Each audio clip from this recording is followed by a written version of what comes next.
Bonjour, alors petit résumé des 12 coups de midi version Clo-Clo. Alors bien le maître de midi était toujours maître de midi, donc voilà, donc il était très content puisque bon bah aujourd'hui il se devait surtout de battre le record du prisonnier. Et ce qui m'a fait beaucoup rire, c'est Jean-Luc Reichmann qui lui a dit qu'il faisait beaucoup de dons de soi. Donc voilà. Bon voilà, parce que bon, comme vous savez, je lui reproche depuis qu'il est maître de midi de ne pas avoir fait de dons. Donc comme il sait, donc bientôt il y a une don, il va pouvoir faire un don du sang donc à Quimperlé. Je crois que c'est le 18 juin. Donc voilà, bon passons.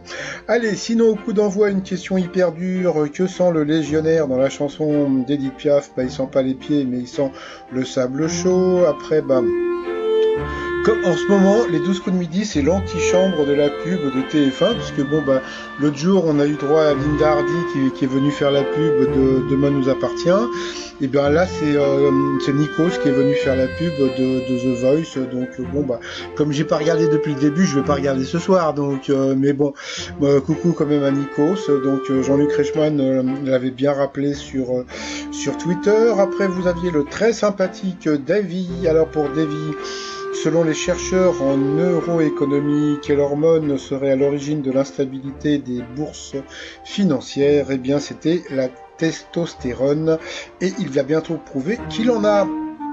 Ensuite, vous aviez le sympathique Jean, 1m88. D'après le dernier palmarès, quel serait le prénom masculin le plus porté par les bébés nés en 2020? Donc, c'était Gabriel. Après, vous aviez la sympathique Stéphanie, donc était venue, c'était la seule qui avait une famille en visio. Donc, bonjour à la famille de Stéphanie. Sa question: fin 2019, par quelle méthode inhabituelle la police néerlandaise a-t-elle tenté de résoudre un meurtre vieux de 30 ans? Donc c'était en créant un podcast. Après, pour le maître de midi, une question qui était trop dure. La particularité remarquable du 2 février 2020 est d'être une année palindrome.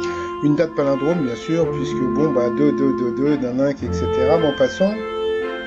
Après, pour Davy, dans le Sahara, quel animal se déplace tellement vite qu'il franchirait le mur du son s'il avait notre taille? Bah oui, mais s'il avait notre taille, donc c'était la fourmi. Donc sur cette question, le très sympathique Davy est passé au rouge. Qui dit